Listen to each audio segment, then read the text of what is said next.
దేవుని పరిశుద్ధ నామానికి మహిమ కలుగునుగాక. మన ప్రభువును రక్షకుడైన యేసుక్రీస్తు అతి శ్రేష్టమైన నామములో ప్రార్థనకు కూడి వచ్చిన మీ అందరికీ ప్రభు పేరట నా హృదయపూర్వకమైన వందనాలు చెల్లిస్తూ ఉన్నాను. జీవము కలిగిన దేవుని కృప, ఆయన సన్నిధి సముఖాన్ని ప్రభు మనకు తోడుగా ఉంచి ఇంతవరకు కృపతో నింపి నడిపించిన నమ్మదగిన దేవునికి మహిమ కలుగునుగాక. ఈరోజు పరిశుద్ధ బైబిల్ గ్రంథములో నుండి అపోస్తలుడైనటువంటి పౌలు గారు తిమోతికి రాసిన 2వ పత్రిక 2వ అధ్యాయము 3వ వాక్యాన్ని చదువుతున్నాను. క్రీస్తు యేసు యొక్క మంచి సైనికుని వలె నాతో కూడా శ్రమను అనుభవించుము. క్రీస్తు యేసు యొక్క మంచి సైనికుని వలె దేవుని సన్నిధికి చేరి వచ్చిన దేవుని బిడ్డలారా, ఈ చదవబడినటువంటి మాటను మనము జాగ్రత్తగా గమనిస్తే అపోస్తలుడైన పౌలు గారు తిమోతికి 2వ పత్రిక రాస్తూ క్రీస్తు యేసు యొక్క మంచి సైనికుడు కాదు, మంచి సైనికుడు. మీరు అలాగే చదువుకుంటూ వెళ్తే సైనికుడు జీతము కోసము పోరాడేవాడు అన్నటువంటి విషయాన్ని కూడా మనము గమనిస్తాం. దేవుని వాక్యాన్ని ఆలకిస్తున్నటువంటి దేవుని బిడ్డలారా, ఏ సైనికుని వలె మనం ఉండాలి, ఏ సైనికుని వలె మనము మార్చబడాలి. ఇప్పుడు జట్టిలో అంటే సైన్యములో లేకుంటే ఆ యుద్ధములో కొందరు దేశ భక్తి మీద లేకపోతే ఆ యొక్క సైన్యం యుద్ధం మీద ఆసక్తితో వెళ్తారు. కొందరు జయించడానికి వెళతారు. కొందరు జీవనోపాధి నిమిత్తము, బ్రతుకుదెరువు నిమిత్తము ఆ సైన్యములో చేరి పోరాడడానికి వెళతారు. ఇక్కడ మనం వాక్యాన్ని జాగ్రత్తగా గమనిస్తే మంచి సైనికుని వలె అదే పౌలు గారు ఇదే పత్రికలో అంటాడు, మంచి పోరాటము పోరాడి తిని. మంచి సైనికుడు మంచి పోరాటము పోరాడతాడు. మంచి పోరాటం. సైన్యానికి ఒక నియమం ఉంది. సైన్యములో చేర్చబడిన వాళ్లకు ఒక పద్ధతి ఉంది. ఆ పద్ధతి ప్రకారము, ఆ నియమము ప్రకారము, ఆ విధానము ప్రకారము పోరాడవలసినటువంటి బాధ్యత భారము సైనికునికి ఉంది. ఈ క్రొత్త నిబంధన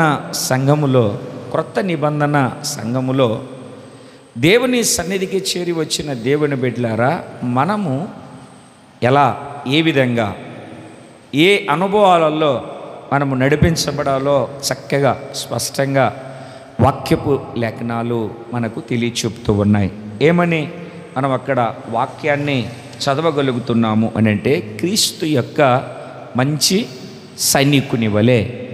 హెబ్రీ పత్రిక 12వ అధ్యాయము 2వ వాక్యాన్ని మనము చదివినప్పుడు, విశ్వాసమునకు కర్తయు దానిని కొనసాగించువాడునైన యేసు వైపు చూచుచు మన ఎదుట ఉంచబడిన పందెములో ఓపికతో పరిగెత్తుదుము. ఇక్కడ విశ్వాసమునకు కర్త అన్నటువంటి మాట కనబడుతుంది. విశ్వాసమునకు కర్తయు అన్న మాట కనపడుతుంది. అక్కడ పైన ఒకటి ఉంటుంది. ఆ కింద మూల భాషలో ఏమని రాయబడింది అని అంటే, సేనాధిపతి, కెప్టెన్. ఎవరు సేనాధిపతి అంటే నడిపించువాడు, కొనసాగించువాడు ఎవరు అని అంటే యేసయ్య. ఎందుకంటే ఆయన జయించాడు, మనకు జయాన్ని అనుగ్రహిస్తున్నాడు. మనం ఆయన సైన్యములో నిలిచి ఉండడమే. పోరాటం వచ్చినప్పుడు, పోరాడే పరిస్థితి వచ్చినప్పుడు మనము మంచి పోరాటము పోరాడాలి. ఎవరితో మనకు పోరాటం ఉంది? ఎవరితో మనము పోరాటాన్ని పోరాడాలి అని వాక్యపు లేఖనాన్ని మనము జాగ్రత్తగా చదివి గమనించి గ్రహించినప్పుడు ఎఫెసీ పత్రిక 6వ అధ్యాయము 12వ వాక్యము, ఎలయనగా మనము పోరాడునది శరీరులతో కాదు గాని ప్రధానులతోనూ అధికారులతోనూ ప్రస్తుత అంధకార సంబంధులకు లోకనాథులతో ఆకాశమండలమందున్న దురాత్మల సమూహములతో పోరాడుచున్నాము.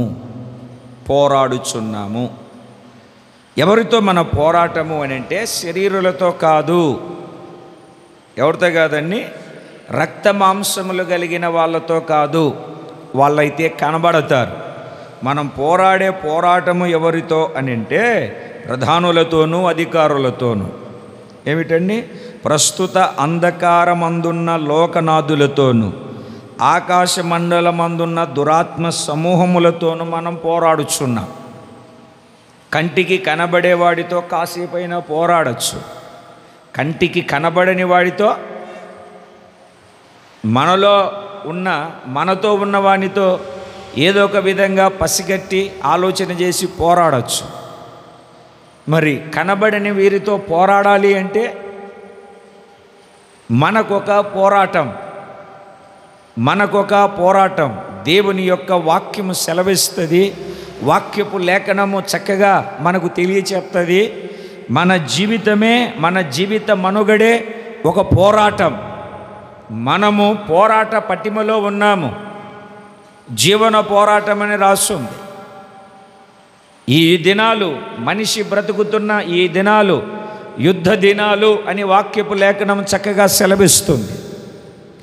దేవుని సన్నిధానానికి చేరి వచ్చినటువంటి దేవుని బిడ్డలారా, ఈ పోరాటములో, యుద్ధ రణరంగములో, ఈ యుద్ధ మనుగడలో అలసిపోకుండా, కృంగిపోకుండా క్రీస్తు యేసు యొక్క మంచి సైనికుని వలె మనము పోరాడాలి. ఈ పోరాటములో విజయ పతాకాన్ని ఎగరవేయాలి కానీ అపజయాన్ని మనము చవి చూడకూడదు. ఈ పోరాటములో జయాన్ని పొందడానికి, ఈ పోరాటములో విజయ పతాకాన్ని ఎగరవేయడానికి మనము ప్రభువునందు ఏ విధంగా ఉండాలి? ఏ విధంగా ఉంటే పరాక్రమము కలిగినటువంటి బలాఢ్యుని వలె, పరాక్రమశాలి వలె, పరాక్రమము కలిగిన సైనికుని వలె మంచి పోరాటాన్ని మనం పోరాడగలుగుతాం. ఈ పోరాటములో ఎప్పుడు మనము విజయ పతాకాన్ని ఎగరవేయగలుగుతాం? దేవుని సన్నిధికి చేరి వచ్చినటువంటి దేవుని బిడ్డలారా, వాక్యపు లేఖనాలు మనము జాగ్రత్తగా గమనిస్తూ ఉన్నప్పుడు ఈ పోరాటములో ఒక జయ జీవితాన్ని మనము పొందుకోవాలి. అపజయాన్ని పొరపాటున కూడా మన దరికి, మన చెంతకు రానివ్వకూడదు. విజయ పతాకాన్ని ఎగరవేయాలి. ఈ రోజున చాలామంది ఈ పోరాటంలో ఓడిపోవడానికి, పడిపోవడానికి, కూలిపోవడానికి, కృషించిపోవడానికి కారణం ఏమిటంటే జట్టిలో చేర్చబడక, అంటే సైన్యములో చేర్చబడిన క్రీస్తు యేసు యొక్క మంచి సైనికుని వలె మారక. సైనికుడికి సాధన ఉండాలి, సైనికుడికి పోరాడే మెలకువలు తెలిసి ఉండాలి, సైనికునికి ఏమిటండి యుద్ధ నైపుణ్యత, వ్యూహము తెలిసి ఉండాలి. ఎలా పోరాడాలో, ఎలా జయాన్ని పొందుకోవాలో, ఏ విధంగా జయపతాకాన్ని ఎగరవేయాలో యుద్ధ సన్నాహాలన్నీ అతని నడవడికలో కలుగలుపు కలిగి అతడు నడిపించబడాలి. దేవుని మాటను ఆలకిస్తున్నటువంటి దేవుని బిడ్డలారా, క్రీస్తు యేసు మంచి సైనికుని వలె పోరాటాన్ని మనము పోరాడాలి. చాలామంది పోరాడతారు, జయాన్ని పొందుకోలేరు. ఈ రాత్రి జీవము కలిగినటువంటి దేవుడు ఎందుకో మనందరితో మాట్లాడుతూ ఉన్నాడు. ఒక విజయ పతాకాన్ని మన జీవితంలో ఎగరవేయినట్లుగా క్రీస్తు యేసు మంచి సైనికుని వలె ఈ పోరాటములో విజయాన్ని మనము పొందుకుందుముగాక. మంచి సైనికుని వలె అంటే బలహీనుడైన సైనికుడు, చెడ్డ సైనికుడు, పనికిరాని సైనికుడు, ఉపయోగం లేని సైనికుడు, జీతానికి వచ్చిన సైనికుడు, బ్రతుకు తెరువు కోసం వచ్చిన సైనికుడు, ఇలా చెప్పుకుంటూ పోతే పలు విధాలైనటువంటి సైనికులు కనబడతారు. ఆ గుంపులో చేరక, ఆ గుంపులో ఉండక, క్రీస్తు యేసు యొక్క మంచి సైనికుని వలె ఈ పోరాటములో ఒక జయ జీవితాన్ని పొందుకునే సైనికుని వలె నీ ఆత్మీయ యాత్రను ముందుకు కొనసాగించుదువుగాక. పోరాటములో జయమే తప్ప అపజయం కనబడకూడదు. పోరాటములో ముందు చూపే తప్ప, ముందు అడిగే తప్ప, వాళ్ళేమనుకుంటారో వీళ్ళేమనుకుంటారో, వాళ్ళేం చేస్తారో వీళ్ళేం చేస్తారో అని భయము, బెరుకు, అధైర్యము, కలవరము ఇవేవి నీ జీవితంలో ఉండకుండా ముందుకు సాగిపోవాలి. దేవునికి స్తోత్రం కలుగునుగాక. క్రీస్తు యేసు యొక్క మంచి సైనికులు ఎలా ఉంటారు? పరిశుద్ధ బైబిల్ గ్రంథంలో ఒక మాటను నేను మీకు దేవుని వాక్యంలో చూపెడతాను, మీరు చదువుతారు. దీన వృత్తాంతముల మొదటి గ్రంథము 12వ అధ్యాయము 8వ వాక్యాన్ని చదివితే, మరియు గాదీయులలో పరాక్రమశాలులు కొందరు అరణ్యమందు దాగి ఉన్న దావీదు నొద్ద చేరిరి. వీరు డాలు ఈటెను వాడుక చేయగల యుద్ధ ప్రవీణులు, సింహము వంటి ముఖము గలవారు, కొండలలో నుండి జింకలంత పాద వేగము గలవారు. వీళ్ళు ఎవరు అని అంటే పరాక్రమశాలులు, యుద్ధములో ప్రవీణులు, యుద్ధ ప్రవీణులు. వీళ్ళు ఎక్కడికి వచ్చారు అని అంటే దావీదు దగ్గరికి, దావీదు సైన్యములో చేరడానికి వచ్చాడు.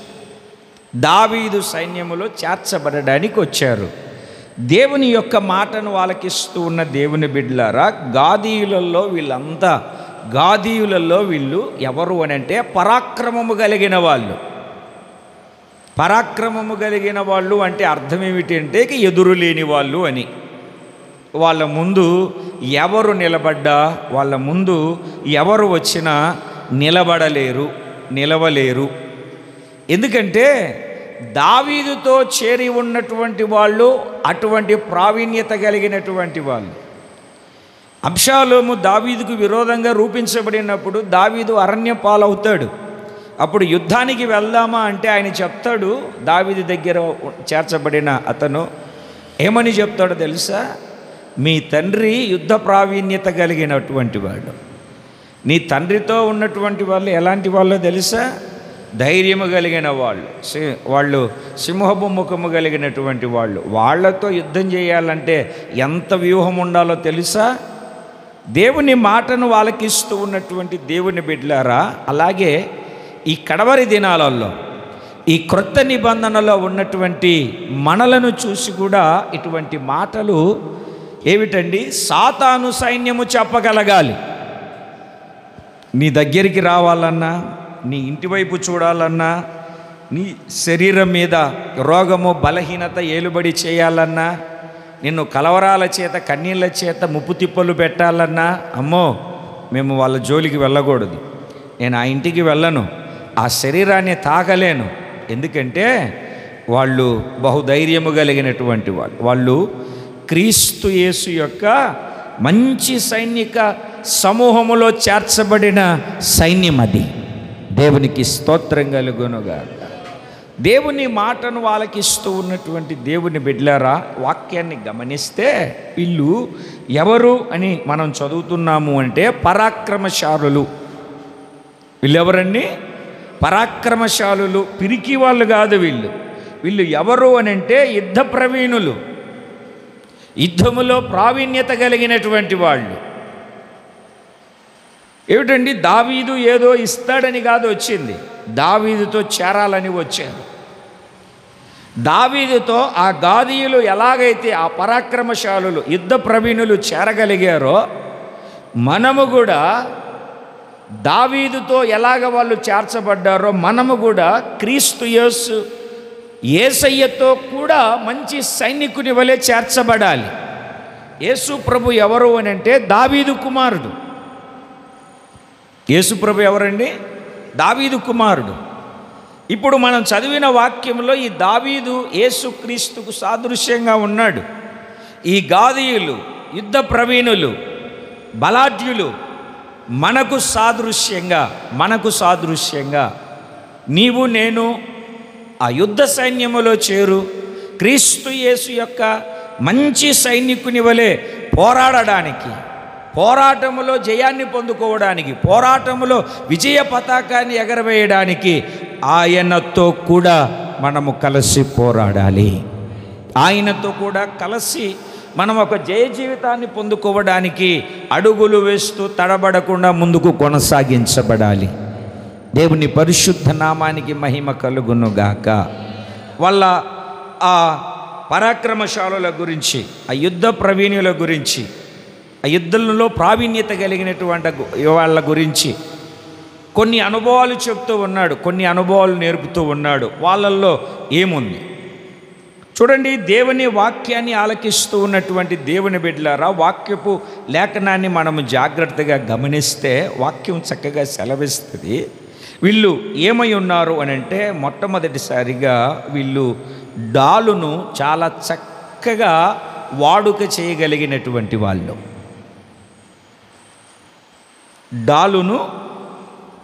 డాలును చక్కగా వాడగలిగినటువంటి వాళ్ళు. మనం కొంతమందికి కొన్ని ఇచ్చామనుకోండి, అది ఎలా వాడుకోవాలో మనకు తెలియదు. ఎట్ట పడితే అట్ట వాడేసి దాన్ని పోగొట్టేస్తాం. అర్థమవుతుంది అని. ఇంతకుముందు నా చిన్నప్పుడు రేడియోలు ఉండేవి. ఏదన్నా ఆ ప్రోగ్రాములు అవి పెట్టి కొంచెం దూరంగా ఏదన్నా పని చేసుకుంటూ ఉంటే సౌండ్ పెట్టు అని చెప్పామనుకోండి, ఆడెళ్ళి సౌండ్ పెట్టిన తర్వాత ఉన్నది కూడా వినపడేది కాదు. ఏంటా అని తెలిస్తే ఆ బ్యాండ్ మార్చేది, ఆ వైర్ను గట్టిగా తిప్పి తెగ్గొట్టేసేవాడు. అదే స్టేషన్లు మారుస్తారు కదా, చక్రం, సౌండ్ తిప్పే చక్రం ఏదో, స్టేషన్లు మార్చే చక్రం ఏదో వాడికి అర్థమవట్లేదు. ఎందుకంటే వాడికి ఆ రేడియో వాడేది తెలియదు. దేవుని మాటను ఆలకిస్తూ ఉన్నటువంటి దేవుని బిడ్డలారా, వాక్యపు లేఖనం మనకేమని సెలవిస్తుంది అంటే, వీళ్ళు డాలును, ఈటెను, ఈ డాలును వాడుక చేయగలిగినటువంటి వాళ్ళు. చాలామందికి కొన్ని వాడుకలు అర్థమవుతుంది అనే కొన్ని వాడుకలు ఉంటాయి. అది మనం వాళ్ళకు చెప్పనక్కర్లే, కళ్ళు మూసుకొని కూడా దాన్ని చక్కగా వాడగలుగుతారు. ఇప్పుడు సెల్ ఫోన్ ఉందనుకోండి, సెల్ ఫోన్ను కళ్ళు తెరుచుకొని చూడని అవసరం లే, అరుస్తూ ఉండగానే ఏ బటన్ నొక్కాలి, ఏది ఎట్టు చేయాలి చక్కగా వాడగలుగుతాం, ఉపయోగించుకోగలుగుతాం. అంటే అది వాడుక. కొంతమందికి పొద్దున్నే ఉదయాన్నే లేచి 4ంటికి లేచిన 3:30కి లేచిన టీ తాగడం వాడుక. మరి కొంతమందికి పేపర్ చదవడం, కొంతమందికి వార్తలు వినడం, ఒక్కొక్కరికి ఒక్కొక్క రకమైనటువంటి అలవాట్లు ఉంటాయి. అది వాడుక అంటే చాలా చక్కగా వాళ్ళు దాన్ని వాడుతున్నారు అని అంటే దాని వైపు కూడా చూడరు, చాలా చక్కగా వాడతారు. ఈ గాదీలలో ఉన్నటువంటి అనుభవం ఏమిటంటే, డాలును చక్కగా వాడగలుగుతారు. ఇప్పుడు ఈ దావీదునే చూడండి. ఏమిటంటే, గొలియాతు మీదికి వెళ్ళేటప్పుడు రాజు ఏం చేశాడంటే, సౌలు అన్నీ తగిలిచ్చి పంపించాడు. ఏమంటాడో తెలుసా? అబ్బే ఇవి నాకు వాడుక లేవంటాడు. తర్వాత నేర్చుకున్నాళ్ళండి. ఈ వాడుక లేవంటాడు. దేవుని మాటను ఆలకిస్తూ ఉన్నటువంటి దేవుని బిడ్డలారా, మన జీవితంలో మనము కూడా డాలును చక్కగా వాడగలిగిన ఈ సైన్యంలో క్రీస్తు యేసు యొక్క మంచి సైనికుడికి ఉండవలసిన లక్షణం ఏమిటంటే, డాలును చక్కగా ఉపయోగించగలిగే అలవాటు ఉండాలి. అది పొరపాటు అవ్వకూడదు. నీ అలవాటు ఏమిటి అని అంటే, చక్కగా చెప్పగలగాలి డాలు. ఏమిటి ఆ డాలు? ఎఫెసీ పత్రిక 6వ అధ్యాయము 16వ వాక్యాన్ని మనము చదివితే విశ్వాసం అనే డాలు చేతబట్టుకొని అని అక్కడ రాసి ఉంటుంది. ఎఫెసీ పత్రిక 6వ అధ్యాయం 16వ వాక్యములో విశ్వాసం అనే డాలు చేతబట్టుకొని. ఏ డాల్ అండి అది? కొంచెం గట్టిగా చెప్పండి, నోరు తెరిసే. విశ్వాసం అనే డాలు అంటే చాలామంది జీవితాలలో విశ్వాసాన్ని ఎలా ఉపయోగించాలో, ఎలాగ విశ్వాసము కలిగి జీవించాలో తెలియదు.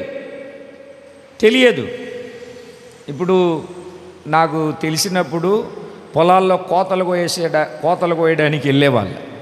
ఇదిగో ఎల్లుండో ఒక వారం రోజుల్లో లేదా 4 రోజుల్లో కోతలు ఉన్నాయనగా కొడవళ్ళన్నిటినీ అక్కడికి తీసుకెళ్ళి, ఆ కొలిమి దగ్గరికి తీసుకెళ్ళి పదును చేయించుకునేవాళ్ళ. కొంతమంది ఏం చేసేవాళ్ళు తెలుసా అండి? ఆ కోత కోసిన ఆ 20 రోజులు, ఆ నెల రోజుల లోపల్లో 5-6 సార్లు పదును చేయించుకునేవాళ్ళు.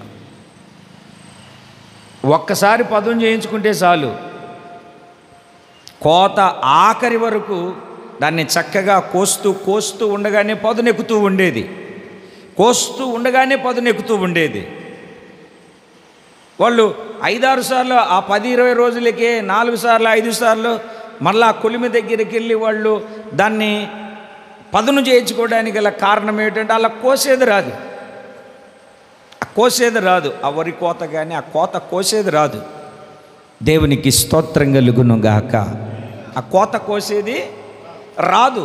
అంటే కోతకు వస్తారు కానీ కోస్తూ ఉంటారు కానీ రాదు.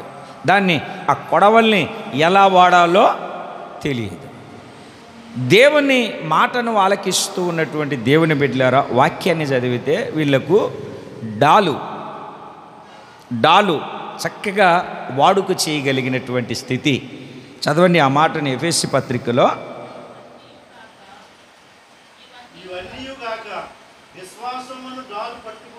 విశ్వాసమును డాలు పట్టుకొనుడి, దుష్టుని అగ్నిబాణములన్నిటినీ ఆర్పుటకు శక్తిమంతులగుదురు. ఈ డాలు ఎందుకు పనిచేస్తుంది అంటే అగ్ని బాణములను ఆర్పడానికి, బాణములను ఆపివేయడానికి. దూరం నుండి బాణం వస్తుందనుకో, వాడు ఎవరికి వేస్తాడో తెలియదు. అది దగ్గరికి రాగానే ఆ బాణం అలా అడ్డు పెడితే చాలు, బాణం వచ్చేటప్పుడు అడ్డు పెడితే చాలు, ఆ డాలు మనలను కాపాడుతుంది. ఆ బాణము మనలో దిగకుండా, మనము చావకుండా ఆ డాలు అలా ఆపేస్తుంది. మామూలు బాణం కాదు, అది అగ్ని బాణములు వేస్తున్న సాతాను చేతిలో నుండి మనం తప్పించబడడానికి ఆ డాలును, దేవునికి స్తోత్రం కలుగునుగా, ఆ డాలును అలాగా అడ్డు పెట్టుకోవాలి. తర్వాత ఆ కత్తితో ఎవరైనా కొట్టడానికి వచ్చినప్పుడు ఏమిటండి, ఒక చేతిలో కత్తి ఉంటే ఇంకొక చేతిలో డాలు ఏం చేస్తుంది అంటే మరొక వైపు కాపు కాస్తుంది. ఈటెను ఎవరైనా విసురుతూ ఉన్నా ఆ ఈటెను కూడా తగలకుండా కాపు కాస్తుంది. ఆ డాలును వాడే విధానం, ఆ డాలు పేరు ఏమిటి అంటే విశ్వాసం. డాలు పేరు ఏంటండి? విశ్వాసం. క్రీస్తు యేసు యొక్క మంచి సైనికునిలో, ఆ దండులో క్రీస్తు యేసు యొక్క మంచి సైనికుని వలె ఈ రణరంగంలో పరాక్రమము కలిగిన వారిగాను, యుద్ధ ప్రవీణులుగాను మనము విశ్వాసమనే విశ్వాసమనే డాలును చక్కగా వాడగలిగి, చక్కగా ఉపయోగించగలిగే ఒక సామర్థ్యము కలిగినటువంటి వాళ్ళలాగా మన ఆధ్యాత్మికమైనటువంటి జీవితాన్ని మనము కట్టుకొనవలసినటువంటి వారమై ఉన్నాము. దేవునికి స్తోత్రం కలుగునుగాక. ఏ డాలు పట్టుకోవాలండి? విశ్వాసం అనే డాలు. అది చేతిలో ఉంటే చాలు, చేతిలో ఉంటే సరిపోదు, దాన్ని ఉపయోగించే విధానం తెలవాలి, ఉపయోగించే పద్ధతి తెలియాలి, దాన్ని ఏ రకంగా ఉపయోగించాలి, ఏ విధంగా ఉపయోగించాలి. చూడండి, మీకు రోమా పత్రికలో ఒక విషయాన్ని జ్ఞాపకం చేస్తాను. ఒక ఆయన ఆ డాలును ఏ రకంగా ఉపయోగించాడో మనం చూద్దాం. దేవుని పరిశుద్ధ నామానికి మహిమ కలుగును గాక. రోమాపత్రిక 4వ అధ్యాయము 19వ వాక్యం. మరియు అతడు విశ్వాసమందు బలహీనుడు కాక రమారమి 100 ఏండ్ల వయసు గలవాడై ఉండి అప్పటికి తన శరీరము మృతతుల్యమైనట్టును శారా గర్భము మృతతుల్యమైనట్టును ఆలోచించెను గాని అవిశ్వాసము వలన దేవుని వాగ్దానములను గూర్చి సందేహింపక దేవుణ్ణి మహిమపరచి ఆయన వాగ్దానము చేసిన దానిని నెరవేర్చుటకు సమర్థుడని రూఢీగా విశ్వసించి విశ్వాసము వలన బలము పొందెను.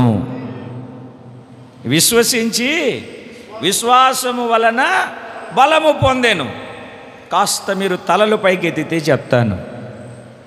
అతని వయస్సు 90 సంవత్సరాలు. శారామ్మ వయస్సు 90 సంవత్సరాలు. 10 సంవత్సరాలు గ్యాప్ అనుకోండి. దేవుని బిడ్డలారా, ఆ వయసులో కూడా దేవుడు వచ్చి ఇదిగో నీకు సంతానం కలుగుతుంది ఏంటంటే శారామ్మ నవ్వుకుంది. ఎందుకంటే స్త్రీ ధర్మము ఆమెకు ఆగిపోయింది.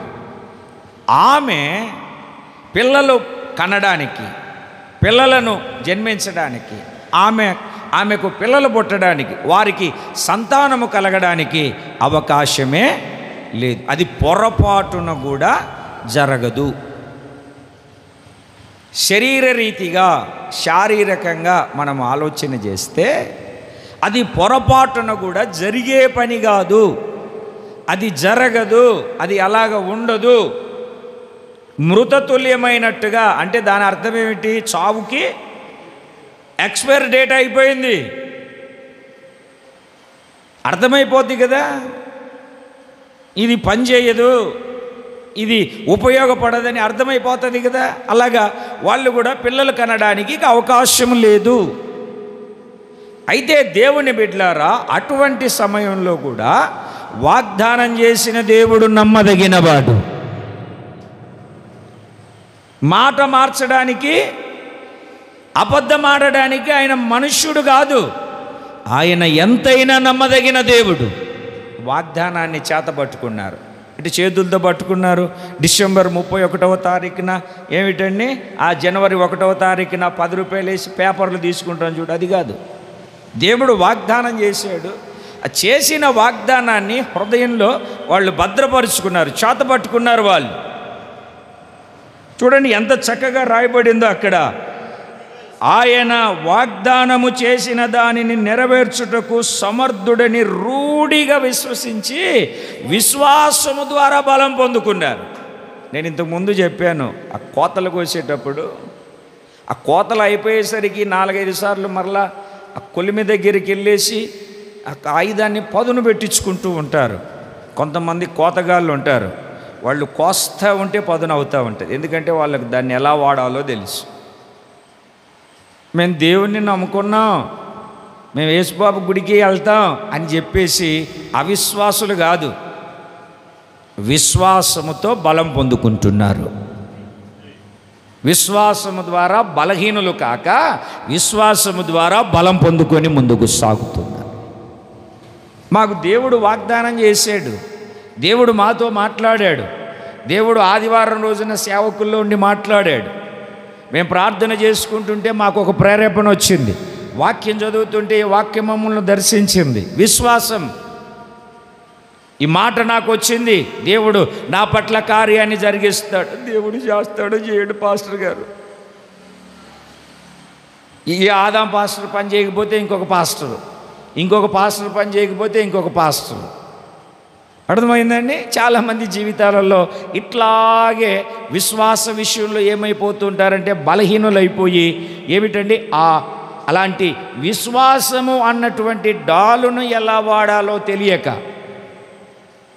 మృతతుల్యమైనట్టుంది, ఇది జరగదు, ఇది అసాధ్యం, ఇది అవ్వదు, అయినా వాళ్ళ విశ్వాసాన్ని చూడండి ఎలా వాడారో.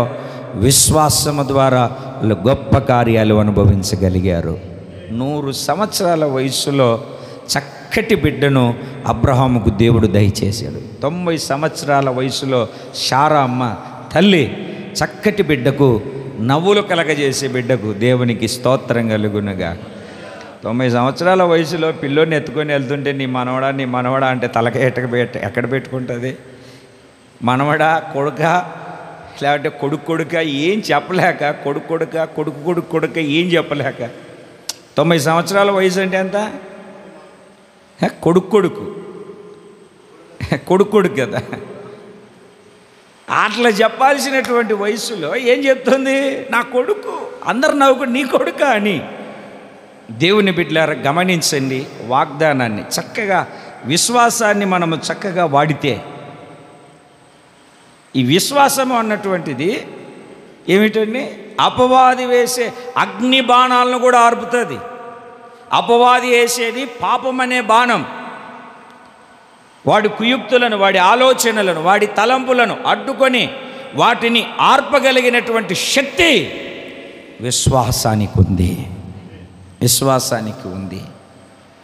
ఎంతటి విశ్వాసము అని అంటే, ఆఖరి క్షణం వరకు నువ్వు పట్టుకున్నది, నీకు కలిగిన దాన్ని. కొంతమందిని గురించి కొంతమంది చెప్తూ ఉంటారు చూడండి, మూఢనమ్మకం అండి, మేము చెప్తే వినడండి, మేం కాదు ఎవరు చెప్పినా వినడండి. విశ్వాస విషయంలో మనం కూడా అట్లాగా ఉండాలి. ఎవరు ఎన్ని చెప్పినా, ఎన్ని నిందలు వచ్చినా, ఎన్ని అవమానాలు వచ్చినా, ఎంతమంది ఏమన్నా, నేను దేవుని నమ్మాను, నా ప్రభువు నా పక్షాన కార్యాన్ని జరిగించబోతున్నాడు, అంతే. That's all. ఇక నేను దాన్ని విడిచిపెట్టను. విశ్వాసం అనే డాల్ని నువ్వు వాడే కొద్దీ, నువ్వు ఉపయోగించే కొలది నువ్వు శక్తిని పొందుకుంటావు, దేవునికి సాక్షిగా నిలబడగలుగుతావు. దేవుని పరిశుద్ధ నామానికి మహిమ కలుగునుగాక. ఏం వాడుకండి? క్రీస్తు యేసు యొక్క మంచి సైనికునికి డాలు. ఏమిటండి? డాలు దేనికి సాదృశ్యము? విశ్వాసానికి. ఈ క్రొత్త నిబంధనలో క్రీస్తు సైన్యంలో చేరిన మంచి సైనికులమై ఉన్నటువంటి మనకు ఏం వాడుక ఉండాలి అని అంటే డాలు. ఆ డాలు దేనికి సాదృశ్యం అంటే విశ్వాసానికి. విశ్వాసము లేకుండా దేవునికి ఇష్టుడై ఉండుట అసాధ్యం. హెబ్రీ పత్రిక 11వ అధ్యాయం అంతా విశ్వాస వీరుల పట్టిక చక్కగా రాసింది. విశ్వాసము ద్వారా అగ్ని బలాన్ని చల్లార్చారంట. విశ్వాసము ద్వారా సింహాల నోళ్లను మూసారట. Praise the God. దేవునికి స్తోత్రం కలుగునుగా. ఓరికాంతరమారా రిబాలరా శలభ. విశ్వాసము ద్వారా అగ్ని బలాన్ని వాళ్ళు చల్లార్చారు. అటువంటి శక్తి, అటువంటి బలము మనము కూడా కలిగి ముందుకు కొనసాగించబడాలి. దేవునికి స్తోత్రం కలుగునుగా. రెండవది, ఈ గాదీలు, దావీదు సైన్యంలో చేరిన గాదీలు ఉన్న రెండవ వాడుక ఏమిటంటే ఈటెను వాడతారు. వాళ్ళు ఏం వాడతారండి? ఈటెను వాడతారు.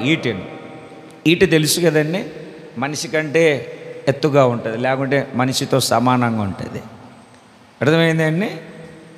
6 అడుగుల ఈట ఉందనుకోండి, లేదా 6 అడుగుల ఈట ఉందనుకోండి, 5 అడుగుల వరకు కర్ర ఉంటుంది.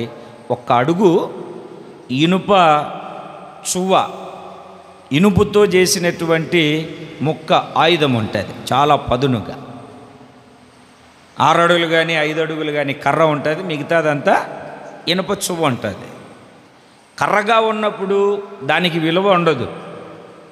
కర్రగా ఉన్నప్పుడు కుక్కలు కొట్టుకోవడానికి, కుక్కలను తోలడానికి తప్ప, లేదంటే ముసలోళ్ళ చేతిలో వాడబడే పాత్రగా ఉంటుంది తప్ప దానివలన ఏ ప్రయోజనం ఉండదు.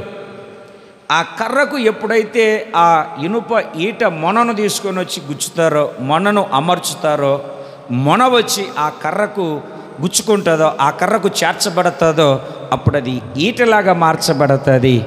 అప్పుడు దానికి యుద్ధములో ఉపయోగించే పాత్రలాగా వాడబడుతుంది. దేవునికి స్తోత్రం కలుగును గాక. దేనిలాగా వాడబడుతుందండి? యుద్ధములో ఉపయోగించబడే పాత్రలాగా వాడబడుతుంది. అదే కర్రలాగా ఉందంటే ముసలోళ్ళో లేకుంటే ఏ మూలనో పెట్టి కుక్కలు తోలుకోవడానికో లేకుంటే ఏ మేకలు కాసుకోవడానికో గేదెలు కాసుకోవడానికో కర్ర ఉపయోగపడుతుంది. ఇప్పుడు నువ్వు క్రీస్తు యేసు యొక్క మంచి సైనికుని వలె ఉండాలి కదండి. క్రీస్తు యేసు యొక్క మంచి సైనికుని వలె నువ్వు ఉండాలి అని అంటే మీ జీవితంలో కూడా ఏమిటండి, కర్రలాగా ఉండకుండా ఆ కర్రకు ఆ ఇనుప ఆ ఈట యొక్క మొన ఎప్పుడైతే ఏకమవుతుందో, చేర్చబడుతుందో, అలాగా మనలో కూడా దేవుని యొక్క శక్తి దిగి వస్తే దేవుడు వాడుకునే పాత్రలాగా మార్చబడతాము. దేవుడు ఉపయోగపడే పాత్రలాగా ఆ కర్ర ఆ ఇనుప మొన లేనంతసేపు బలహీనుల చేతిలో ఉంటుంది. ఆ ఇనుప మొన ఆ కర్రలోకి ఎప్పుడైతే వస్తుందో యుద్ధ రణరంగంలో యుద్ధ సైనికుని చేతిలోనికి వెళతాది. యుద్ధములో దాన్ని నైపుణ్యంగా వాడగలుగుతారు.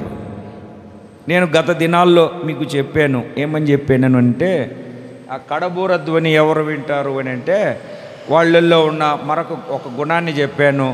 నక్షత్రములు కనబడేంత వరకు, ఉదయం మొదలుకొని నక్షత్రములు కనబడేంత వరకు ఈటెను చేతబట్టుకొని ఉంటారు, వాళ్ళు రాకడ ధ్వని వినగలుగుతారని చెప్పాను నేను.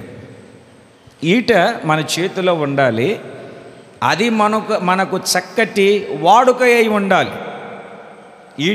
ఈటె మన చేతిలో ఉండాలి. దేవుని వాక్యాన్ని ఆలకిస్తూ ఉన్నటువంటి దేవుని బిడ్డలారా, ఆ ఈటె దేవుని శక్తికి, ఆ శక్తి దేవుని వాక్యమునకు సాదృశ్యమై ఉన్నది. ఈట దేవుని వాక్యానికి సాదృశ్యమై ఉంది. మన ఆధ్యాత్మిక ఆత్మ సంబంధమైన జీవితంలో దేవుని బిడ్డలారా, దేవుని వాక్యము ద్వారా, దేవుని వాక్యముతో మనం ఎప్పుడైతే నింపబడతామో, అంటే మనకు ఏ వాడుక ఉండాలంటే వాక్యం. మనం ఏది మాట్లాడినా, ఏమి మాట్లాడినా వాక్యము ద్వారానే మాట్లాడుతూ ఉండాలి. కూర్చున్న వాక్యం, లేచిన వాక్యం. అరే వీళ్ళు ఏం మాట్లాడినా వాక్యంతోనే మాట్లాడుతుంటారు, ఏం మాట్లాడినా వాక్యంతోనే ఉంటారని వాక్యం ప్రతిదానికి వాడుక. వాగ్దానాలను చేతబట్టుకొని ప్రార్థన చేసుకోవడం, ఎవరితోనైనా మాట్లాడేటప్పుడు వాక్యానుసారంగా మాట్లాడడం, ఎవరితోనైనా మాట్లాడేటప్పుడు వాక్యాన్ని బోధించడం, వాక్యాన్ని తెలియజేయడం, వాక్యాన్ని తరికించుకోవడం, వాక్యం ద్వారా మాట్లాడడం. ఇదొక ఆయుధం.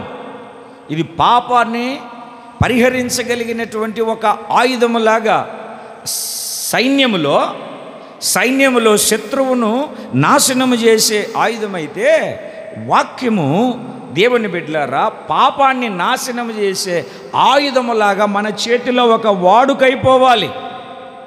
మీకు ఒక మాటను దేవుని వాక్యంలో నుండి చూపిస్తాను, చదవండి మీరు. సంఖ్యాకాండము 25వ అధ్యాయము 7-8 వాక్యాలు చదవండి.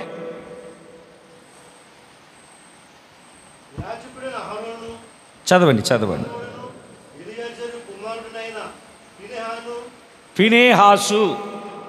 ఫినేహాసు రెండో పి ఫినేహాసు అది చూచి ఈటెను చేతబట్టుకొని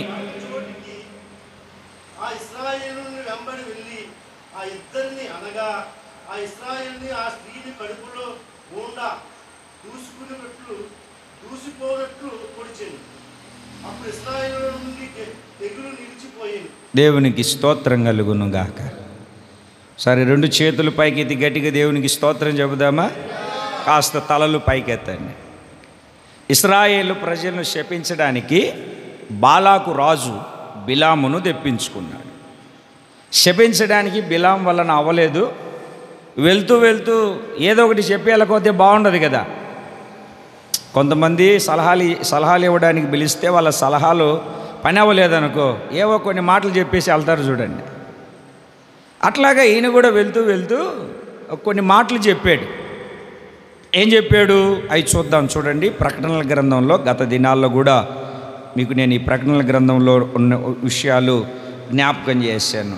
ప్రకటనల గ్రంథము 2వ అధ్యాయము 14వ వాక్యం. అయినను నేను మీ మీద కొన్ని తప్పిదములు మోపవలసి ఉన్నవి, అవేవనగా విగ్రహములకు బలి ఇచ్చిన వాటిని తినినట్లు, జారత్వము చేయునట్లు ఇశ్రాయేలీయులకు ఉరియొడ్డుమని బాలాకునకు నేర్పిన బిలాము బోధ. చాలండి. బిలాము బోధ బాలాకునకు నేర్పిన. ఇప్పుడు కాస్త తలలు పైకెత్తి మీరు జాగ్రత్తగా గమనిస్తే బాలాకుకు బిలాము నేర్పాడు. అదే సందర్భం. మీరు వాక్యాన్ని జాగ్రత్తగా గమనిస్తే అదే సందర్భం. సంఖ్యాకాండంలో ఒక ఇశ్రాయేలీయుడు ఏమిటండి, మోయాబు స్త్రీని తీసుకొని వచ్చి వ్యభిచారం చేస్తూ ఉండగా ఫినేహా, అక్కడ చాలామంది ఉన్నారు, అహరోను మనమడు ఫినేహాసు కనబడింది. ఆ సన్నివేశం కనబడిన వెంటనే పరిహాసం చేయకుండా అది చేయకుండా ఈట ఉంటే ఆ ఈటని తీసుకొని వెళ్ళి ఆ ఇద్దరు ఉన్నటువంటి చోటికి వెళ్ళి పొడిచాడు.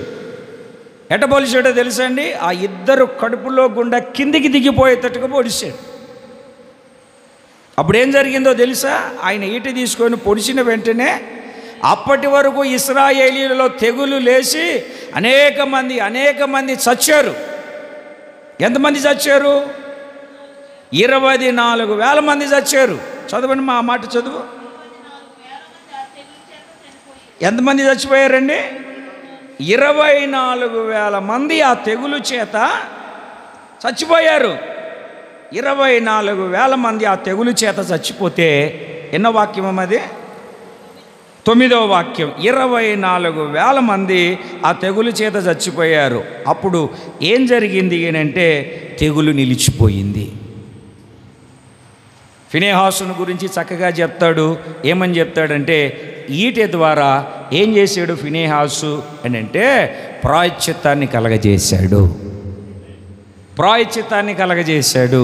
దేవుని బిడ్డలారా, మన జీవితంలో కూడా మనకు పాపం ఎదురవుతున్నప్పుడు, పాపము మన కళ్ళ ఎదుట నిలిచినప్పుడు, పాపము ప్రేరేపిస్తున్నప్పుడు, పాపము మనలను పిలుస్తూ ఉన్నప్పుడు మనము కూడా వాక్యమనే ఈట ద్వారా ఆ పాపమును పరిహారము చేయడానికి, ఆ పాపములో నుండి ఏమిటండి, ఆ పాపము చేస్తున్న వారిని ఎలాగైతే గుచ్చాడో అలాగ మన ఎదుట మనలో ఉన్నటువంటి పాపమును వాక్యము ద్వారా.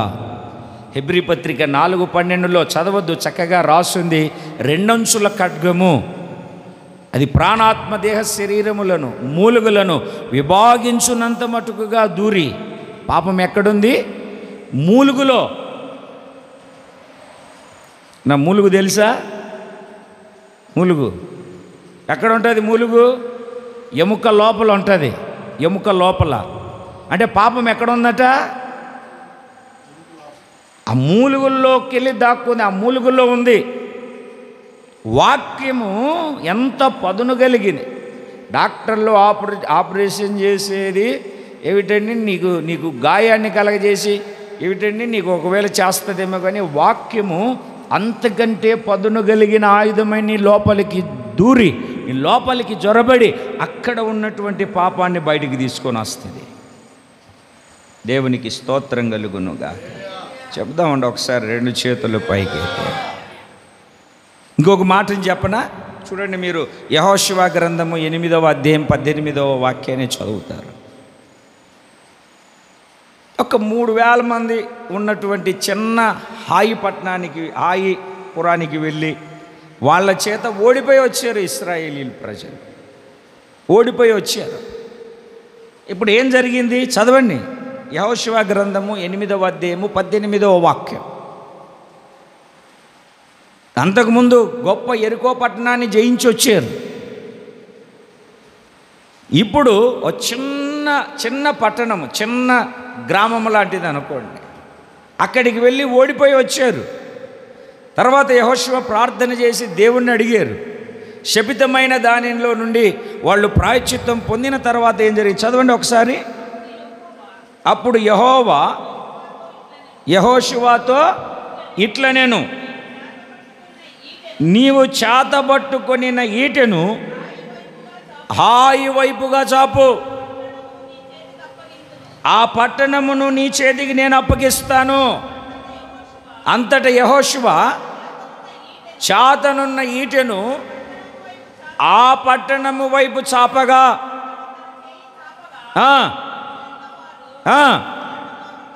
చూడండి, ఆ వాక్యాన్ని అంతా మీరు ఇంటికి వెళ్ళిన తర్వాత చదువుకోండి. ముందెళ్ళినప్పుడేమో ఓడిపోయి వచ్చారు, తర్వాత వచ్చి నిబంధన మందసము దగ్గర దేవుణ్ణి అడిగి వాళ్ళల్లో ఉన్న శపితమైనటువంటి దానిలో నుండి ప్రక్షాళన చేయబడి శుద్ధీకరించుకొని తర్వాత ప్రార్థన చేసినప్పుడు ఇప్పుడు దేవుడు చెప్తున్నాడు, ఎందుకు చూస్తావు, చేయి చాపు, ఈట నీ చేతిలో ఈట ఉంది కదా, హాయి వైపు చాపు, ఈటెను చాపాడు. చాపిన వెంటనే గొప్ప జయ జీవితాన్ని వాళ్ళు పొందుకున్నారు. మనం కూడా పెద్ద పెద్ద దాంట్లలో ఒక్కొక్కసారి మనం తప్పిపోం, కానీ చిన్న చిన్న దాంట్లలోనే మనం తప్పిపోతూ ఉంటాం. ఎందుకంటే మనలో ఏదో లోపం ఉంటుంది, మనలో ఏదో లోపం ఉంటుంది, మనలో ఏదో లోపం ఉంటుంది. దేవునికి స్తోత్రం కలుగునుగా. ఇప్పుడు ఓడలు నరుపుతూ ఉంటారు చూడండి, సముద్రంలో ఓడలు. వాళ్ళు పెద్ద పెద్ద టన్నులు బరువు ఉండే ఆ డాల్ఫిన్ చేపల వల్ల వాళ్ళకి భయం లేదంట. ఈ చిన్న చిన్న చిన్న చిన్న రొయ్యలు ఉంటాయి చూడండి, రొయ్యలు చేపల వల్లనే భయం అంట. ఎందుకంటే అది కింద ఇంజన్ ఉన్నటువంటి ఫ్యాన్లోకి దూరి ఫ్యాన్ తిరగకుండా ఆపుతుందని. అట్లాగనే పెద్ద పెద్ద పెద్ద వాటి మీద మనకు బాగా పట్టు ఉంటుంది, కానీ చిన్న చిన్న వాటివి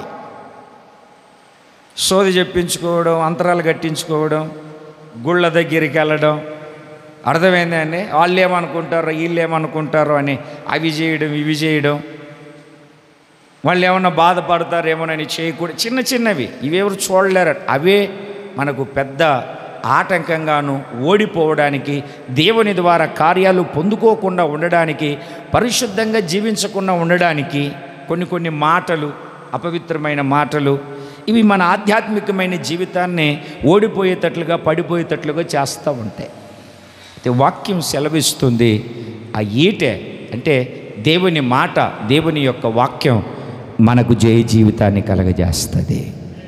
ఆ ఈటె, ఆ వాక్యం, దాన్ని చక్కగా వాడుక చేస్తే పాపమునకు ప్రాయశ్చిత్తము కలుగుటకు వాక్యము ప్రక్షాళన ద్వారా మన జీవితంలో కార్యం జరుగుతుంది. Praise the lord. చెప్పాలి గట్టిగా హల్లెలూయా. ఏమిటండి వాళ్ళ వాడుక ఏమిటండి? ఆ గాదీయుల, దావీదు సైన్యములో చేరిన ఆ గాదీయుల వాడుక ఏమిటంటే డాలు, ఈటె. డాలు అంటే విశ్వాసము, ఈటె అంటే దేవుని వాక్యం. ఈ రెండు మనకు వాడుకగా ఉండాలి. తర్వాత వాళ్ళకున్న మరొక అనుభవం ఏమిటి అంటే, ఆ యుద్ధ ప్రవీణులకు సింహము వంటి ముఖం కలిగిన వారు. ఏ ముఖం? కొందరు ముఖాలు చూడండి, 1/2 కేజీ ఆనందం తాగినట్టు ఉంటుంది, ఎప్పుడు ఉస్సురుమంటూ, అర్థమైందని బస్ స్టాండ్లో బాగులు పోగొట్టుకున్నట్టుగా. పెద్దలు చెప్తూ ఉంటారు, కొందరిని చూస్తే కొట్టాలనిపిస్తుంది, కొందరిని చూస్తే పెట్టాలనిపిస్తుంది. ఇది కొట్టే ముఖం కాదు, పెట్టే ముఖం కాదు, సింహం లాంటి ముఖం. అర్జెంటుగా సింహం నీ మధ్యలోనికి వచ్చింది అనుకో, ఏం చేస్తావు? రామద్దా, మా ఇంటికి తీసుకెళ్తాను రా అంటావా? మాట్లాడరు ఏంటండి? ఆ మధ్య కాలువలో నీళ్ళు వచ్చినప్పుడు రొయ్యలు వచ్చేసాయి, అర్జెంటుకి వెళ్ళి పట్టుకున్నారు. అదే సింహం వచ్చింది అనుకో, పట్టుకుని వెళ్ళండి. అసలు నాకు చెప్తారా? నేను వాక్యం చూసుకుంటా మీ దగ్గరికి వచ్చింది అనుకో, పెట్టకుండా పారిపోతారు. అవునా కాదా అండి? వీళ్ళ ముఖాలు ఎలాగున్నాయంట అంటే దాని అర్థం ఏమిటి? ఆ ముఖం చూసిన వెంటనే భయం కలుగుతుంది. అది బాబా, కొంతమందిని చూడండి, మనం అర్థమైంది అండి, ఏనుగులాగా అంటారు. వాళ్ళని చూసిన వెంటనే ఏమిటండి, ఎదలో ఉన్నటువంటి గుప్పిడి గుండె కాస్త మోకాళ్ళ కిందకి దారినట్టు కాళ్ళు చేతులు చచ్చిపడిపోతాయి. కొందరు ముఖాలు అట్లా ఉంటాయి. ఆ సింహం. దేవునికి స్తోత్రం కలుగును గాక. ఏం నేర్పుతుంది సింహం మనకు? సింహం నేర్పుతున్న పాఠం ఏంటి? సామెతల గ్రంథము 28వ అధ్యాయము 1వ వాక్యాన్ని మనం జాగ్రత్తగా చదవగలిగినప్పుడు, నీతిమంతుడు సింహము వలె ధైర్యముగా ఉండును, ఎవడునో తరమకుండానే దుష్టుడు పారిపోవును, నీతిమంతులు సింహము వలె ధైర్యముగా ఉంటారు. అంటే కొందరికి అన్నిటికీ భయమే, కొందరికి అన్నిటికీ భయమే. మనం భయపడే వాళ్ళం కాదు, మనం బలహీనులము కాదు, మనము కృంగిపోబడిన వాళ్ళము కాదు, మనం కృషించిపోయే వాళ్ళము కాదు, ధైర్యము కలిగి ప్రభు కొరకు నడిపించబడుతున్నటువంటి వాళ్ళము. దావీదు సైన్యములో చేరిన గాదీలు పరాక్రమము కలిగిన వాళ్లకు, బలాఢ్యులకు, యుద్ధ ప్రవీణులకు ఉండవలసిన మూడవ లక్షణం ఏమిటి అంటే సింహము లాంటి ముఖం వాళ్ళది. ఎలాంటి ముఖం వాళ్ళది? అరకేజీ ఆముదం దాగి జిడ్డుగారే ముఖం కాదు. అర్థమైందండి? కొంతమంది ముఖం చూస్తే ఏమిటండి, ఉన్న ఊపిరి కూడా అప్పుడే అయిపోతుంది అన్నట్టుగా నీరసించిపోతూ ఉంటాం. అవి కాదని 4 ప్లేట్లు తింటూ ఉంటారు, ఎప్పుడు నీరసం అంటూ ఉంటారు. ఆ ముఖం చూసిన వెంటనే ఎక్కడికైనా వెళ్తే అది ఈరోజు అయిపోయినట్టే, ఇంకా జరగదు అన్నట్టుగా అనిపిస్తుంది. అయితే మన ముఖం ఎలా ఉండాలి? క్రీస్తు యేసు యొక్క మంచి సైనికుని వలె ఉండేవాళ్ళ ముఖం ఎలా ఉండాలి అంటే సింహములాగా ఆ ప్రతిబింబం, ఆ రూపం. యూదా గోత్రపు సింహం మన యేసయ్య. సాతాను కూడా గర్జించు సింహం ఆ ముఖం కాదు మనకు ఉండాల్సిందే. యూదా గోత్రపు సింహమైన యేసయ్య కవలికలు, యేసయ్య ముఖ కవలికలు మనలో ఉండాలి. దేవునికి స్తోత్రం కలుగును గాక. చెబుదాం 2 చేతులు పైకి ఎత్తి. అర్థమవుతుందండి? ఆ వాక్యం మనం చదివినప్పుడు సింహపు ముఖం. ఆ సింహం ఏం చేస్తుందంటే ధైర్యం. మనకు కూడా అటువంటి ధైర్యం ఏంటండి? పెద్దలు చెప్తా ఉంటారు కదా, ధైర్యమేరా సాహసమేరా నీ విజయం అని. ధైర్యం లేనప్పుడు ఎక్కడికి అడుగు వేయలేం, ఏది చేయలేం, పరిచర్యకు ఇవ్వలేము, సేవకుడితో సహకరించలేము, ఏ మీటింగులకు ఉపయోగపడే పాత్రగా ఉండలేము. అయిపోతుంది, అమ్మో నా వల్ల అవుతుందా, నా వల్ల జరుగుతుందా? ఏది చేయలేము. మనం సువార్త చెప్పలేము, దేవుని వాక్యాన్ని ప్రకటించలేము. దేవునికి స్తోత్రం కలుగును గాక. అర్థమైందండి? అమ్మో ఈరోజు వర్షం పడింది, ప్రార్థన జరుగుతుందో లేదా, వర్షం పడుతుంది కదా తడిసిపోతానేమో అనుకుంటే, పోనీ తడిసామనుకోండి మొలకెత్తుతామా? లేదుగా. ఒక ధైర్యం, మనలో ధైర్యం ఉండాలి. యోవేలు గ్రంథంలో ఒక మాటను మీరు చదవండి, 3వ అధ్యాయం 10వ వాక్యం. యోవేలు గ్రంథము 3వ అధ్యాయము 10వ వాక్యాన్ని మనము జాగ్రత్తగా చదవగలిగినప్పుడు, పేజీ నంబరు 754. మీ కర్రలు చెడగొట్టి ఖడ్గములు చేయుడి, మీ పోటకత్తులు చెడగొట్టి ఈటెలు చేయుడి. బలహీనుడు నేను బలాఢ్యుడను అనుకొనవలెను. బలహీనుడు ఏమనుకోవాలట? నా వల్ల కాదులేండి, నేను చేయలేనులేండి, నేను రానులేండి, మీరు వెళ్ళండి, అబ్బే నా వల్ల అది కుదరదండి, అబ్బే నేను అట్లయితే రాలేనండి, ఇట్లయితేనండి అంటే నీకు నచ్చినట్టు అయితేనే చేస్తావు. వాక్యం ఏమని చెప్తుంది అంటే బలహీనుడు అనుకోవాలి నేను బలాఢ్యుని. నేను ఎవరినండి? బలాఢ్యుని. దేవునికి స్తోత్రం కలుగునుగా. నేను బలాఢ్యుని అనుకోవాలి. నేను మీకు ఎప్పుడు చెప్తా ఉంటాను, ఆ మధ్య పాపం ఆ ఊరిలో కరువు వచ్చి పని పాట లేక ఒక ఏమిటండి ఆ కర్రలు కోస్తారు చూడండి, ఆ కట్టెల అడతిలోకి వెళ్ళి ఆ పని ఏదన్నా ఉంటే చెప్పండి అంటే పలానా అడవిలోకి వెళ్ళి కర్రలు కొట్టండి అన్నాడంట. వాళ్ళు వెళ్ళి కర్రలు కొడతా ఉన్నారు. ఒకరోజు అయిన తర్వాత వాళ్ళకు ఒక మంచి వార్త వినబడింది, ఈ అడవిలో సింహం తిరుగుతుంది అని. పాపం వాళ్ళు ఒక 10 మంది బ్యాచ్ వెళ్ళారు నిల్వ. సింహం తిరుగుతుంది అంటే ఇంకెట్లా ఉంటుంది?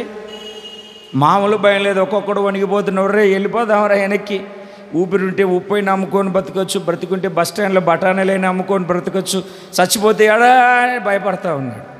ఆ మధ్యలో మీలాంటోడు ఒక లేచి, రేయ్ ఎందుకు అట్లా భయపడుతున్నారు మీరు పిరికి పందల్లారా, సత్తే ఒకసారి చేస్తాం 2-3 సార్లు చేస్తామా డోంట్ డూస్కని మాట అన్నాడు. మీకు అంత భయం అయితే ఇప్పుడు మీరందరూ నా చుట్టూ నిలబడని అన్నాడంట. అసలు భయం ఎవరికి?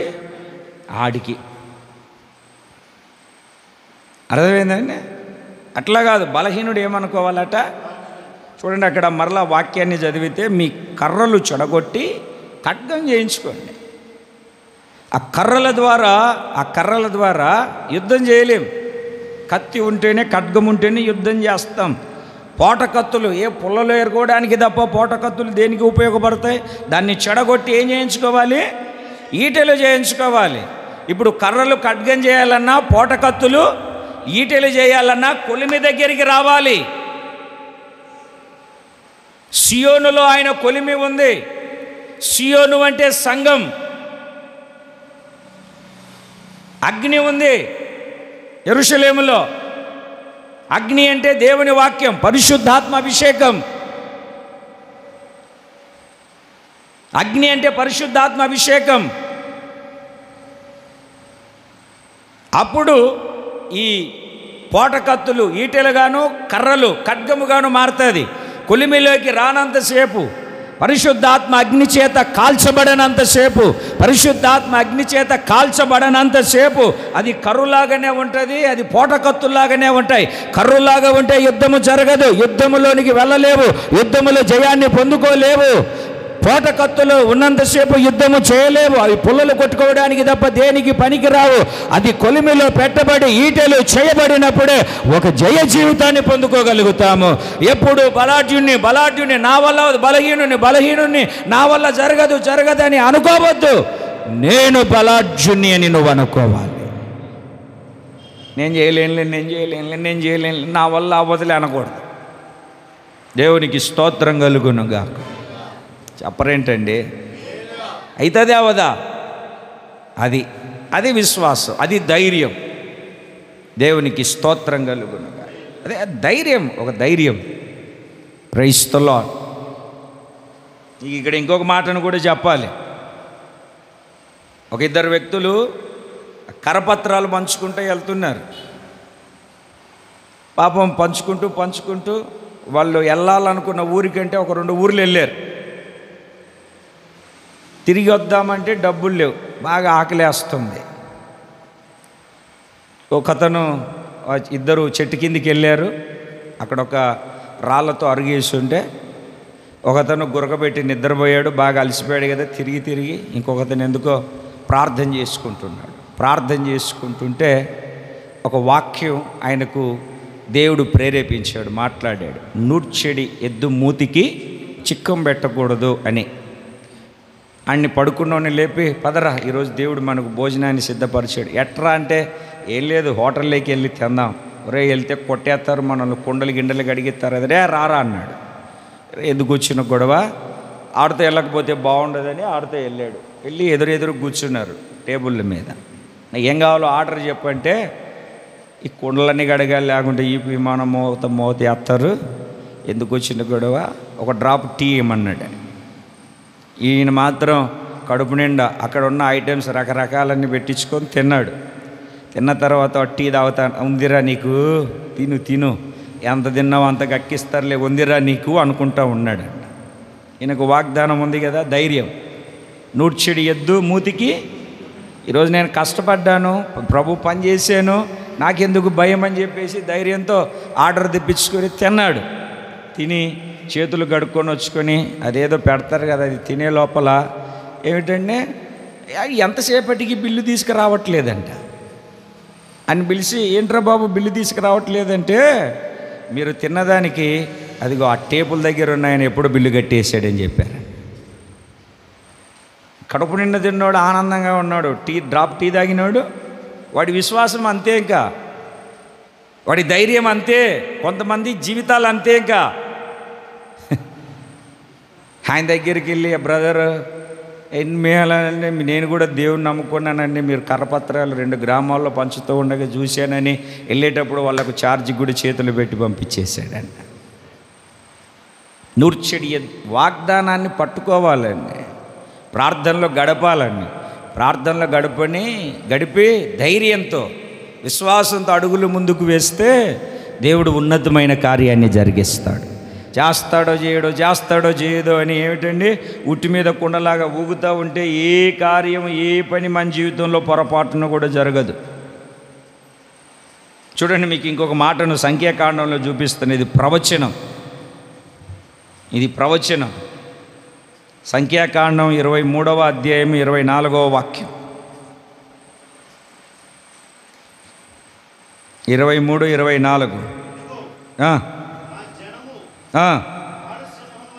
ఆడు సింహము వలె లేచును, అది సింహము వలె నిక్కి నిలుచును, అది వేటను తిని సంపబడిన వాటి రక్తము త్రాగు వరకు పండుకొనదు.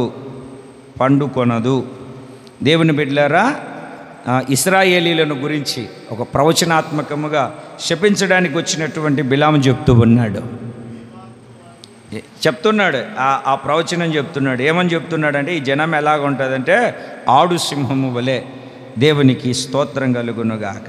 అంటే దాని అర్థం ఏమిటి అంటే, అది వేటకు వెళ్ళినప్పుడు ఆ వేట దొరికేంత వరకు, దాది పట్టుకోవాలి అనుకున్న దాన్ని సాధించేంత వరకు పడుకొని నిద్రపోదు. ఉపవాస ప్రార్థనలైనా, కన్నీటి ప్రార్థనలైనా, ఏ ప్రార్థనలైనా ప్రార్థనలు చేసి ప్రార్థనలో పోరాడి ఒక జయ జీవితాన్ని పొందుకునేంత వరకు పడుకోదు. కొంతమందికి ఒక గంట సేపు తిరిగిన వెంటనే 2 రోజులు ప్రార్థన చేసినాయి అంటే, నా పేనమ్మా తినుము తాగుము సుఖించుము, అయినా దేవుడు మాకేం చేస్తారులేని నీరసించిపోతూ ఉంటారు.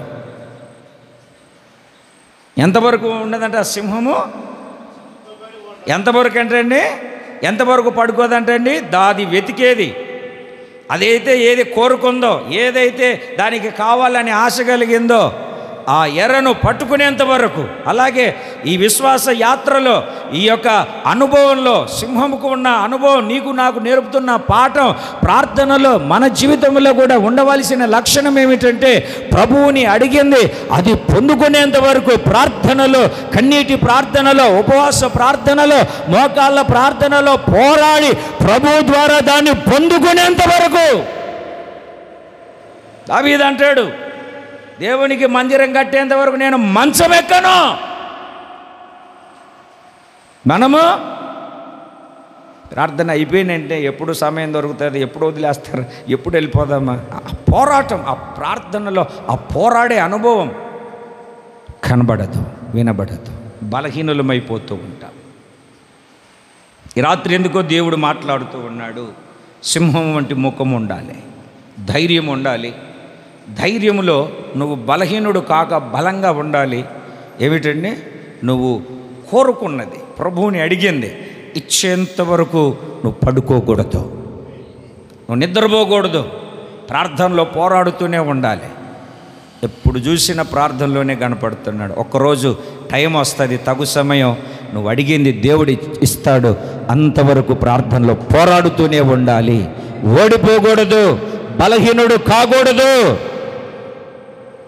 నీ నడుము పడకను కోరుకోకూడదు. నీ మోకాళ్ళు ఎప్పుడు ప్రార్థనను ఆశిస్తూ ఉండాలి. నీ చేతులు ఎప్పుడు దేవుని వైపు చాపబడుతూ ఉండాలి. నీ పెదవులు ఎప్పుడు ప్రభుని అడుగుతూ యాచిస్తూ ఉండాలి.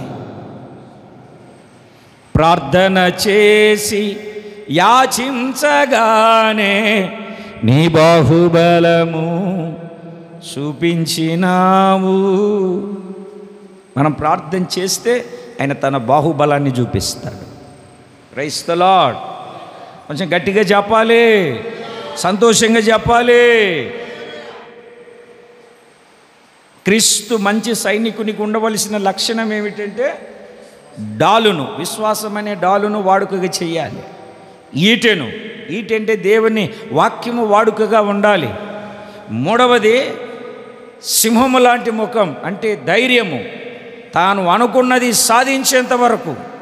దేవునికి స్తోత్రం కలుగునుగాక. చెప్పాలి ఒకసారి గట్టిగా. తాను చూసింది ఎర్రను పట్టుకునేంత వరకు సింహము, ఆడు సింహం ఎలాగైతే నిద్రపోదో అలాగా మనం పడుకోకూడదు. 4వ విషయాన్ని చెప్తాను. ఏమని రాసిందంటే, కొండలలో నుండి జింకలంత పాదవేగము కలిగిన వాళ్ళు. ఏం కలిగిన వాళ్ళండి? జింకలంతా పాదవేగము, నీరసం ఉండదు, నడుస్తూనే ఉంటారు. అర్థమైందండి? ఎప్పుడు నడుస్తూనే ఉంటారు. ఎక్కడ నడక? తార్ రోడ్డు మీద కాదు, తార్ రోడ్డు మీద కాదు, కొండలలో. కొండలలో, లోయలలో, అడవులలో, ఎడారులలో నన్ను గమనించినావా, నన్ను నడిపించినావా.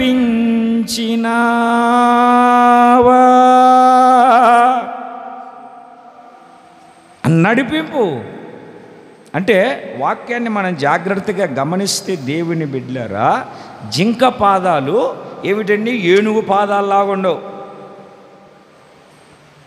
జింక పాదాలు ఏనుగు పాదాల్లాగా ఉండవు. జింక పాదాలు తేలిగ్గా ఉంటాయి. చిరుత పులి కూడా పట్టుకోలేనంత. జింక సాధు జంతువే, బలహీనమైనదే. తనలో కూడా ఒక బలం ఉంది. అదేమిటంటే పాదములతో పరిగెత్తడం. పరిగెత్తే విషయంలో ఇక జింకను ఓడించే వాళ్ళు ఎవరు కనబడరు. ఎట్లా వెళ్తుందో, ఎక్కడికి వెళ్తుందో, ఏ రకంగా వెళ్తుందో, పరుగు తీయడం మొదలుపెట్టింది అనుకోండి, ఎక్కడ ఎప్పుడు ఆగదు. చూడండి, మీకు ఒక వ్యక్తిని చూపిస్తాను. పరిశుద్ధ బైబిల్ గ్రంథంలో సమూయేలు 2వ గ్రంథం, సమూయేలు 2వ గ్రంథం 2వ అధ్యాయము 18వ వాక్యాన్ని చదివితే, సెరుయా 3 కుమారులకు యోవాబును, అబీషైను, ఆషాయేలును అచ్చట నుండిరి. ఆషాయేలు అడవి లేని అంత తేలికగా పరుగెత్తగలవాడు. అడవి లేడి అంత తేలికగా పరుగెత్తగలవాడు. పరుగు పందెం పెడితే ఒలింపిక్స్లోనైనా ఎక్కడైనా మనోడికి ఫస్ట్ ప్రైజు గోల్డ్ మెడల్ రావాల్సిందే. ఎవరంటండి ఆయన? ఆషాయేలు. దేవునికి స్తోత్రం కలుగునుగాక. ఆషాయేలు. ఈ 3 పరాక్రమము కలిగిన వాళ్ళల్లో ఈ పరిగెత్తడంలో ఈయన పరాక్రమము కలిగినటువంటి వాడు. అంత చక్కగా, అంటే జింకలంతా పాద వేగము గలవారు అని అంటే వీళ్ళు చక్కగా పరిగెత్తుతారు. అదే పౌలు గారు కూడా ఏమంటాడో తెలుసా అండి? క్రీస్తు యేసు, దేని నిమిత్తమై క్రీస్తు యేసుకు నేను పట్టబడ్డానో బాగా గమనించండి. క్రీస్తు యేసుకు దేని నిమిత్తమై నేను పట్టబడ్డానో దాన్ని పట్టుకోవడానికి పరిగెత్తుతున్నాను అంటాడు. అర్థమైందండి? అంటే నన్ను దేవుడు ఎందుకు పిలిచాడు? యేసయ్య నన్ను ఎందుకు పట్టుకున్నాడు? నేను ఎందుకు ప్రభువు ద్వారా పట్టబడ్డాను? ఆ పట్టబడినటువంటి ఆ అనుభవం ఏమిటి? దేవుడు నన్ను ఎందుకు పిలిచాడు? ఆయన నన్ను పిలవడానికి గల కారణం ఏమిటి? నన్ను పిలిచిన ఆ పిలుపులో నేను దాన్ని పట్టుకోవడానికి ఇప్పుడు పరిగెత్తుతున్నాను. నేను గురి లేకుండా పరిగెత్తలేదు, గురి కలిగి పరిగెత్తుతున్నాను. నేను పరిగెత్తుతూ ఉన్నటువంటి ఆ పరుగులో ఎక్కడ కురింగిపోయినట్టు కానీ, అర్థమైందా అండి? ఆ పరుగులో ఎన్ని ఆటంకాలు ఉంటాయో చూడండి. మీరు ఇందాక చదివారు హెబ్రీ పత్రిక 12వ అధ్యాయము 1వ వాక్యాన్ని మీరు చదివినప్పుడు, ఇంత గొప్ప సాక్షి సమూహము మేఘము వలె ఆవరించి ఉన్నందున మనము కూడా ప్రతి భారమును సులువుగా చిక్కులు పెట్టు పాపమును విడిచిపెట్టి విశ్వాసమునకు కర్తయు దానిని కొనసాగించువాడునైనా యేసు వైపు చూచుచు మన ఎదుట ఉంచబడిన పందెములో ఓపికతో పరుగెత్తుదము. ఆయన తన ఎదుట ఉంచబడిన ఆనందము కొరకై అవమానమును నిర్లక్ష్యపెట్టి సిలువను సహించి దేవుని సింహాసనము యొక్క కుడి పార్శ్వమున ఆసీనుడై ఉన్నాడు. దేవునికి స్తోత్రం కలుగునుగా. ఎక్కడ? అక్కడికి వెళ్ళేంత వరకు ఎన్ని నిందలు వచ్చినా, ఎన్ని అవమానాలు వచ్చినా, ఆయన ఇంట్లోకి వెళ్తే జనాలంతా వస్తే వాళ్ళు అంటారు మెంటలు వచ్చింది, ఆయనకి మతి చెల్లించిపోయింది అంటారు. అర్థమైందండి? దయ్యం పట్టినవాడు అంటారు. అవన్నీ నేను దయ్యం పట్టినవాడా అని వాళ్ళ మీద యుద్ధం చేయకుండా అవన్నీ సహించుకున్నాడు. ఏమిటండి? జుట్టు బట్టి పీకలేదండి ఆయన, సిలువలో వంగబెట్టి ముసుకేసి గుద్దలేదండి. ఇవన్నీ ఎందుకు సహించాడు? ఈరోజు సహిస్తేనే రేపు ఆనందం. అంటే ఈ పరుగు పందెంలో అర్థమైందండి, ఓ 10 మంది ఉంటారు. ఆ 10 మందిలో చూడడానికి ఒక 10,000 మంది వచ్చారనుకోండి, ఆ 10,000 మంది మనకు సపోర్ట్ చేయరు కదా. మనల్ని అవమానపరిచే వాళ్ళు, వెక్కిరించి మాట్లాడి వీడా అనేవాళ్ళు అందరూ ఉంటారు. వాటన్నిటిలో చూడండి, ఇక్కడ చక్కగా రాస్తుంది, సులువుగా చిక్కులు పెట్టు పాపము.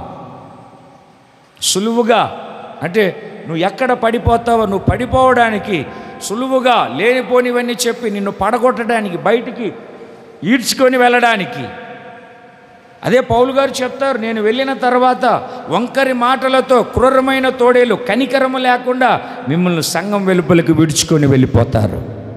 జాగ్రత్తగా ఉండండి. సులువుగా చిక్కులు పెట్టు పాపములు, వీటన్నిటిలో నుండి నువ్వు తప్పించాలంటే విశ్వాసమునకు కర్త అయిన యేసు వైపు చూస్తూ ఓపికతో పరిగెత్తాలా.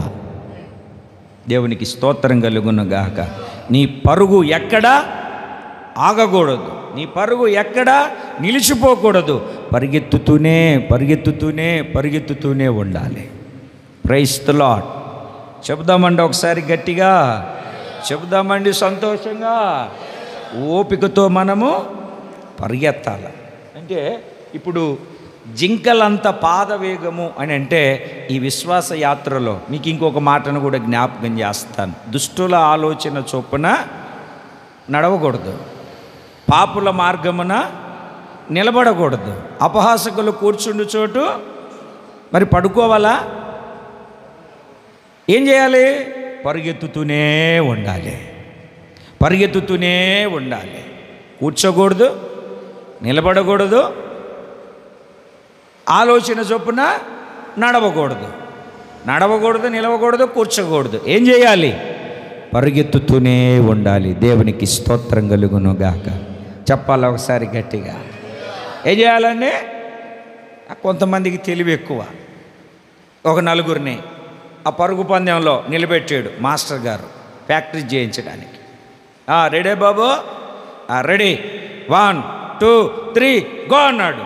ముగ్గురు పరిగెత్తాడు, ఒకడు అట్లాగనే ఉన్నాడు. రే పరిగెత్తవేంట్రా అంటే మాస్టర్ దగ్గరికి వచ్చి, మీరేమన్నారు మాస్టర్ గారు? 1 2 3 అన్నారు, 4 అనలేదుగా.